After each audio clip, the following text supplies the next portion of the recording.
Assalamualaikum warahmatullahi wabarakatuh. Halo guys, masih bersama saya Fadli Irawan di channel ABC Suara Horor. Cerita kali ini berbeda dengan cerita-cerita sebelumnya, karena kali ini saya akan membacakan sebuah cerita yang dikirimkan dari seorang narasumber berdasarkan pengalamannya, yaitu saat melakukan perjalanan menuju ke salah satu daerah yang ada di kota Subang, Jawa Barat. Oh iya, selain di YouTube, kita juga ada nih cerita suara horornya di TikTok.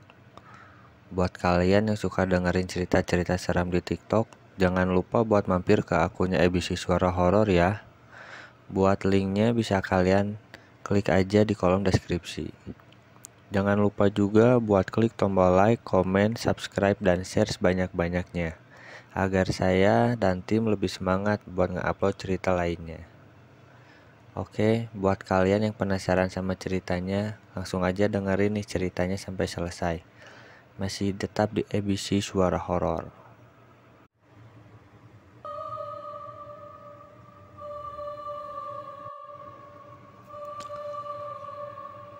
Awal bulan yang lalu, aku dan suami melakukan sebuah perjalanan dari Bandung ke rumah kakak yang ada di salah satu daerah di kota Subang. Tepatnya berada di sekitaran jalur Pantura.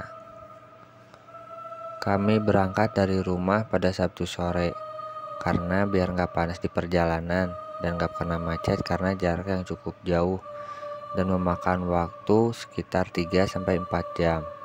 Apalagi saat itu weekend yang biasanya jalanan di mana-mana macet. Oh iya, kali ini kami pergi pakai motor.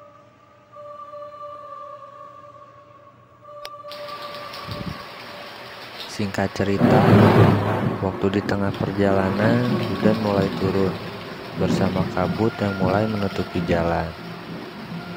Waktu kami melihat sebuah warung di pinggir jalan, kami pun memutuskan untuk berhenti sejenak di warung tersebut dan langsung memarkirkan motor buat neduh karena hujan semakin deras dan kabutnya pun cukup tebal sekarang.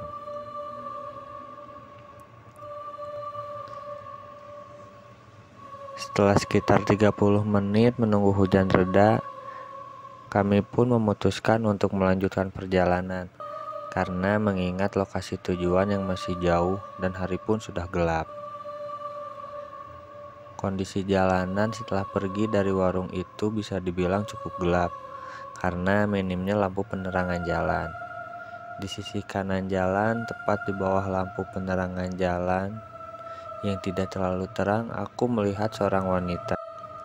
Ya, wanita berambut panjang. Dia lagi berdiri diam sambil menundukkan kepalanya.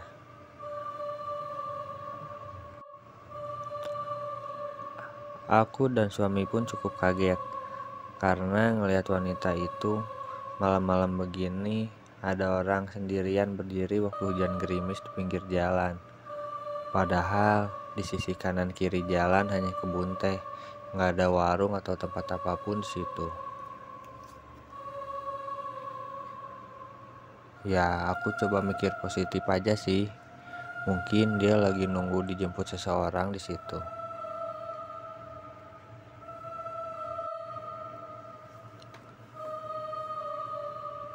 Tanpa berhenti, suamiku pun masih melanjutkan motornya dengan kecepatan yang stabil. Gak terlalu ngebut juga, karena jalanan kan bekas hujan. Takutnya malah tergelincir di jalan. Gak jauh dari tempat tadi, di bawah lampu penerangan jalan berikutnya, aku dan suamiku ngelihat lagi wanita yang sama di bawah lampu tersebut. Dengan posisi yang sama dan kondisi jalan pun masih di antara kebun teh. Aku mulai takut. Dan suamiku pun sepertinya merasakan hal yang sama. Karena terasa caranya melajukan motor pun sedikit bertambah kencang. Setelah sekitar 500 meter dari kejadian tadi sih, kami nggak ngelihat apa-apa. Jalanan gelap yang hanya diterangin oleh lampu motor dan hanya ada beberapa tiang lampu jalanan yang mati. Dari kejauhan, aku melihat ada lagi tiang lampu yang menyala. Namun kali ini lampunya terlihat lebih terang bila dibandingkan dengan lampu penerangan yang sebelumnya kami lewati. Lampunya yang cukup redup. Tapi begitu kami melaju lebih dekat, terlihat lagi sosok wanita berambut panjang itu.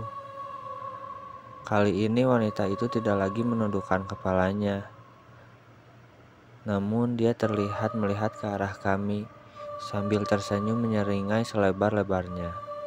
Dengan wajah yang cukup hancur, dengan darah yang masih terlihat bekas lukanya. Sosok kepala wanita itu pun berputar searah kami melewatinya. Spontan suamiku pun melajukan kendaraan dengan kecepatan yang cukup tinggi, karena takut setelah melihat sosok menyeramkan tadi.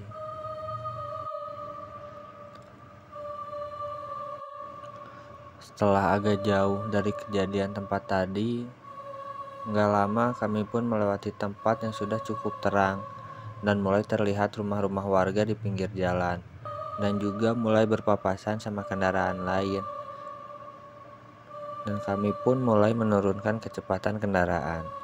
Berbeda dengan kondisi sebelumnya, cuma aku dan suamiku saja di jalanan gelap yang cukup seram, tanpa berpapasan dengan kendaraan yang lain, baik itu motor ataupun mobil. Saat melihat sebuah warung, tiba-tiba suamiku memarkirkan motornya di depan warung tersebut dan berkata ingin nenangin dululah sebentar, karena udah ngeliat kejadian menyeramkan tadi. Takutnya malah terjadi apa-apa di jalan. Aku pun mengiyakan ucapan suamiku, karena aku pun ketakutan melihat sosok wanita menyeramkan tadi. Setelah kami rasa cukup tenang, kami pun melanjutkan perjalanan, karena saat melihat jam tangan saat ini sudah menunjukkan pukul 11 malam. Cukup aneh, karena biasanya kalau kami pergi dari rumah sore sekitar jam 7 atau jam 8 malam sudah sampai. Tapi ini kita baru setengah perjalanan.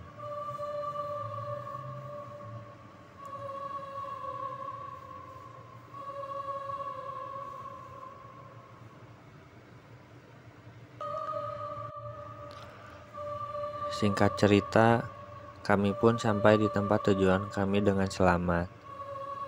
Dan tidak ada kejadian mengerikan atau kejadian aneh apapun lagi seperti tadi.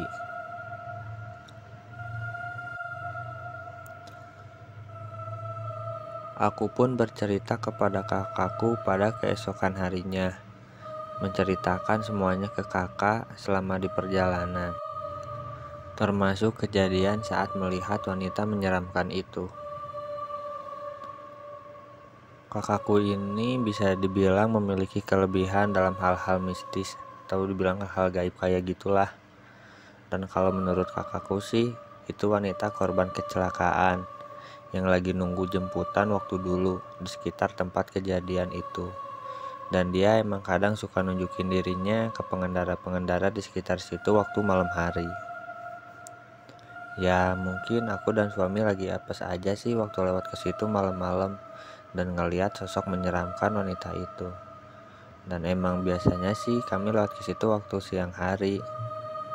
Dan mungkin ini jadikan pembelajaran buat kami agar bepergian ke tempat yang jauh lebih baik pada saat siang hari.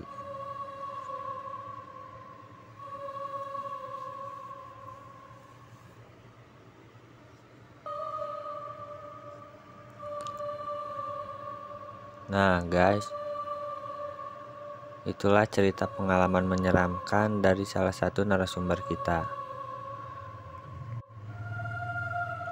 Buat kalian yang hendak berpergian kemanapun, jangan lupa berdoa dan meminta keselamatan kepada Tuhan agar selamat sampai tujuan dan tidak diganggu oleh hal-hal gaib seperti yang diceritakan oleh narasumber kami ini.